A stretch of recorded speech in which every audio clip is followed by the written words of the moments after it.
I'd like to test that theory.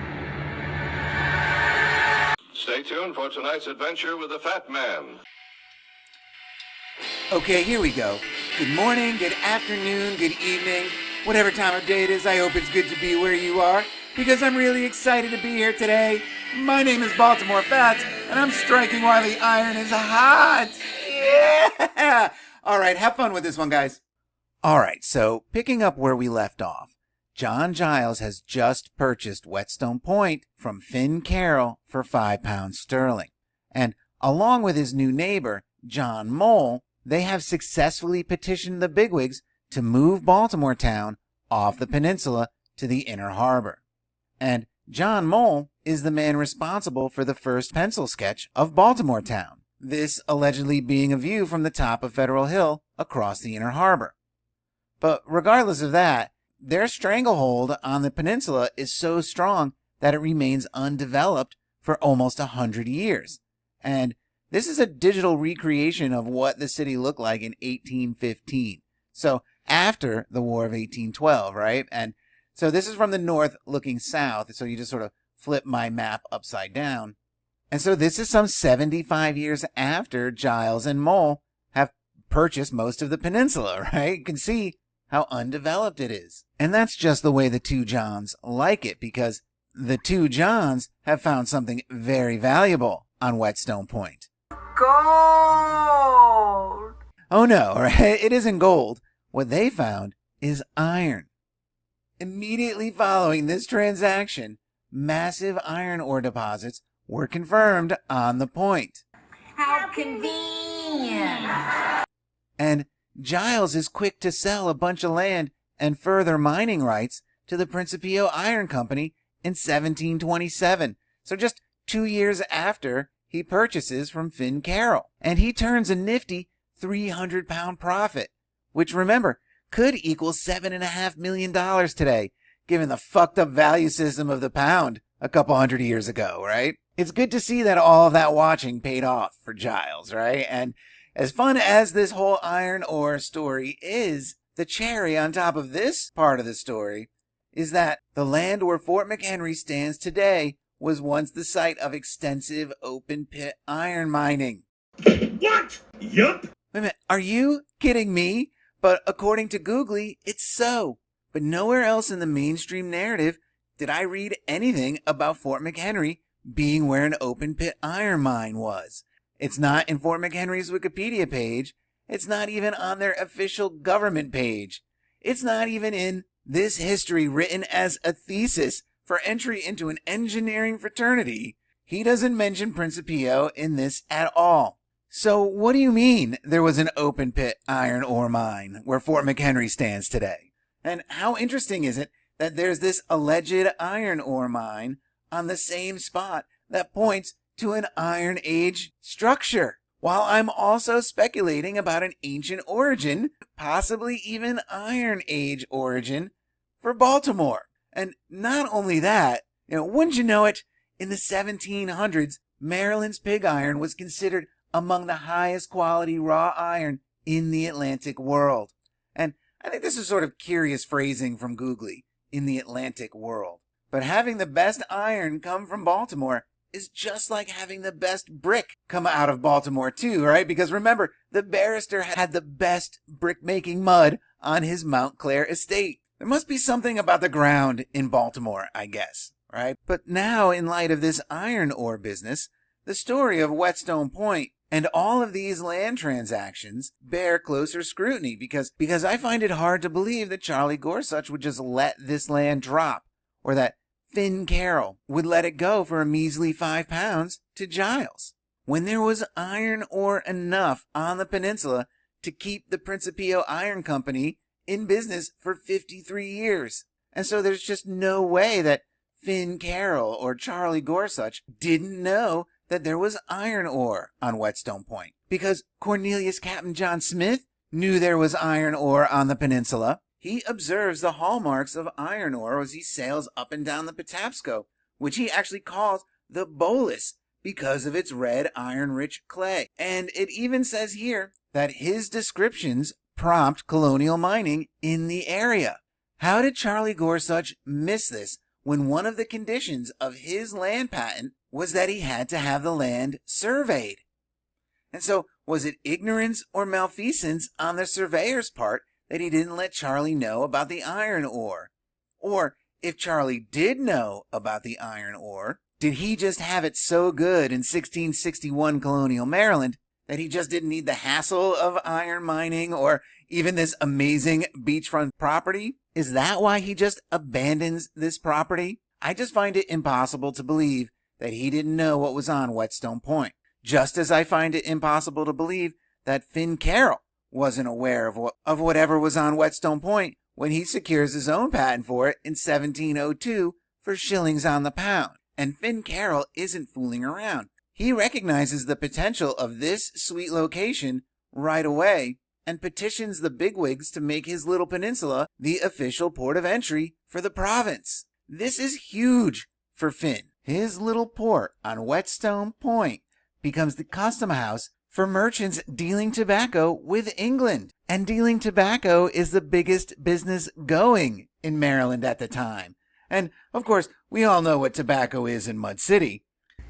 It's people. All right, so this is a very lucrative position for Finn to be in. And this is what makes his sale of this property to Giles so suspicious. Giles essentially steals this land from him for £5 sterling. This is absolutely a terrible deal for Finn Carroll, who spent some 20 years building up this land and getting this point of entry status. Why would he give up all of this for 5 measly pounds? It just doesn't make sense to me, especially seeing how quickly Giles unloads this property to Principio. It just doesn't seem like a safe bet to rip off a Carroll, right? Because we know how connected the Carrolls are. So who exactly is John Giles, and how did he get this sweetheart deal? And so, unfortunately, my favorite genie doesn't offer me anything for Giles, and I had to go to WikiTree to learn as much as I could because there just isn't much out there for him. And, WikiTree was kind enough to tell me that he was a junior, which is shocking, and that he was born of the West River Quakers of Anne Arundel County on the 7th day of the 11th month, called January, in 1670 or 1671. And I like that the 11th month is still January, because remember, the new year started in March back then. But this uncertainty in the years, 1670, 1671, is also interesting because Googly gave me another John Giles, who was also born on the West River in Anne Arundel County. Only this John Giles dies 6 years earlier in 1725. And this John Giles is born on the 7th of November, 1670. And remember, the first John Giles was, the 11th month was January, right? It's still the 7th. Right, but still the 7th, right? And here, John Giles 2, November is the 11th month. So kind of interesting there, right? And he dies on the 6th of November, 1725, so just a day shy of his 55th birthday. And you can call a 666 out of this if you want, right? 6 and November, 11, 66. And you add 1725 together, you get 15, 1 and 5 equals 6, right? 666. And so it's interesting, right? Is this two different men or are they the same John Giles? Because they both have the same parents. Giles 1 has a John Giles and a Mary Giles, and Giles 2 has a John Giles and Mary Giles as parents. And while there may be some differences in the death dates between the two genealogy sites, they do have common children. One site, I guess, being more thorough than the other.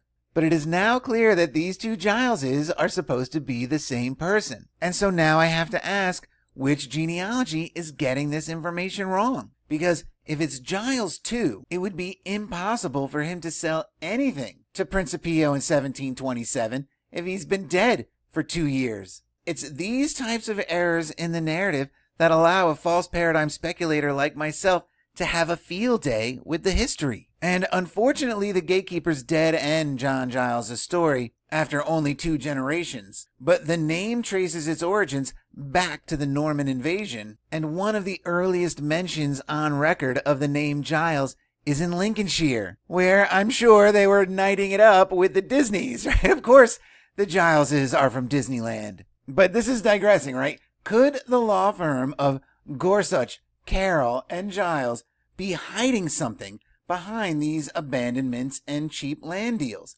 like ancient ruins, an advanced tunnel system that begins at Fort McHenry or ends at Fort McHenry and runs its course down the peninsula and through Baltimore? Who knows, maybe it's a tunnel that leads directly to the Kaaba, who doesn't want us to see what's going on behind its curtain. And so could the Principio Iron Company just be a beard for the restoration of these tunnels?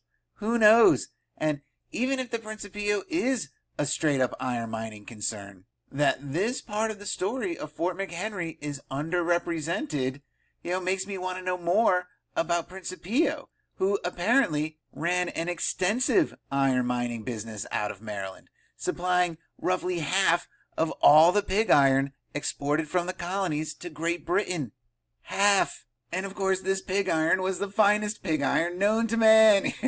Who knows what they could have been building with Maryland's high-quality magnetic ore, right? It could be anything. And so if the story of the Principio Iron Company is on the up and up and as well represented in the narrative as it is, then why does it appear that an effort has been made to obscure its direct connection to Fort McHenry? You have to be really curious about Fort McHenry to learn this. And so is that because of its status as a national monument and shrine? Or could it be something on the Principio side of things? Or is it possible that these two things are connected? And so doing my diligence about the Principio Company, I learned that it was a company of 12 shareholders, 11 British investors, and 1 American investor named Augustine Washington, G-Dub's dad, and he leaves it to G-Dub's older half-brother. And so now we're cooking with gas.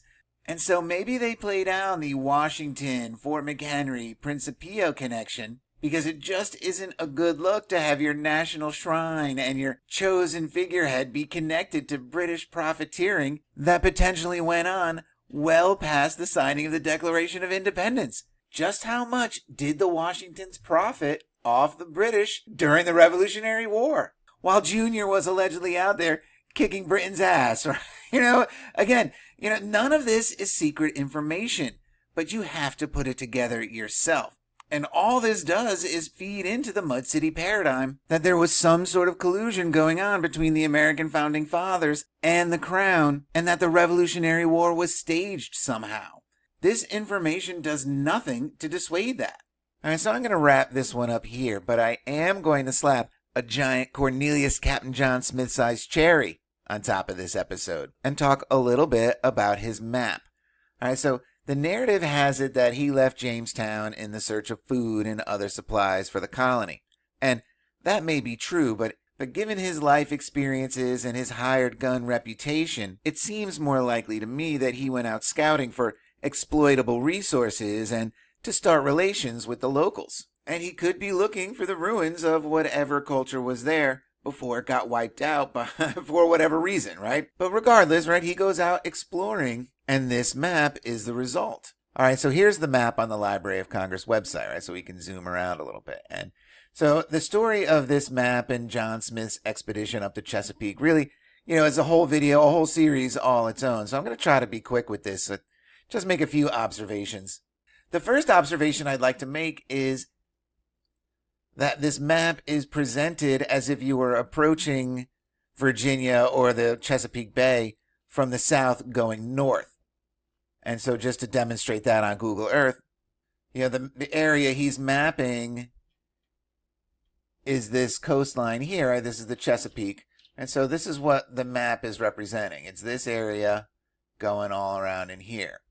If your colony was started somewhere around here, you might draw your map vertically as you are approaching and exploring this, this bay, right? But no, he does it as if you're approaching Virginia and the Delmarva Peninsula from the south. All right, by his map, all right, this is the American coastline as if you were approaching it from this way, right? If you were to look at his map, this is how he's approaching the Delmarva Peninsula, like this. All right, this is the area of his map. Now let's go back to it. All right, here it is. This is the Delmarva Peninsula down here, right? This is the Chesapeake Bay going up this way. So interesting that this is how the map is presented. And I don't know if that's a clue to, perhaps what the true shape of our realm is like. Because just because they show us this stuff, and by this stuff I mean our realm, just because they show it to us, looking like this, or rather oriented like this, as the case may be, right? Just because they show it to us looking like this doesn't necessarily mean that this is what it looks like. Maybe our maps have it all wrong, right? There's that whole Mercator thing, that the Mercator map is upside down or something like that. I'm sure some, if not all of you out there have heard about that. But anyway, I thought that was kind of an interesting observation to make, the way that he has this map oriented. All right, so next I'd like to talk a little bit about how he talks about the natives. Because he doesn't really say much on this map. I'm not sure what his book reads like. That's where the story of Pocahontas and so many other sort of myths about the Native Americans kind of come from his journals, right? But on the map, it says that the Susquehanna hog, as I'm going with, he says that they are a giant-like people and thus a tired what? Just sort of stops there. There's nothing. Are they a tired giant-like people because they're so huge? It takes so much energy to live their daily lives. They need to nap a lot. I don't know. It's just very curious that this just cuts off. Like it doesn't follow this up anywhere. So they are a tired what? I don't know. But the idea that they are giants is very interesting, of course, because in whatever area of fake history you want to look at least in terms of the story of North America, whether it was Tartaria or some other, Romanesque or Greek civilization that was here, or maybe that the events of the Old Testament took place in North America. One of the ideas is that there were giants in North America, right? The Smithsonian has been covering up giants for years, and that's a big part of whatever fake history narrative you're kind of looking at, right? And so to have it on the map, I don't know if this is the earliest example of someone talking about giants in North America. I don't know if there are earlier examples of it, but, and if, some of the older buildings with the massive doorways do date back hundreds, thousands of years or whatever, their giant doorways are easily explained if the people were much bigger, So there's that. And so I went looking for Baltimore, right? Because if we know that John Smith sailed up the Patapsco River, which he named the Bolus River, well then I could find the Bolus River on this map, which I did, right? The Bolus River is right here. All right, Bolus. All right, so you follow the Bolus River up, and sure enough, it comes to this feature that looks an awful lot like a peninsula. Like maybe the Whetstone Peninsula. And I like that it's represented as an island here as well. Could this be Carroll Island? The scale is certainly off, but, it's just interesting. And one thing that makes me think that this could be the Whetstone Peninsula is this river here. All right, this could be the Jones Falls. And what makes me think that is this little bend or curve in the river right here. Because when you look at the Jones Falls in the 1792 Baltimore City Plan, all right, the Jones Falls is up here. All right, it has this little bend. All right, and this little bend is right next to what would become Cathedral Hill.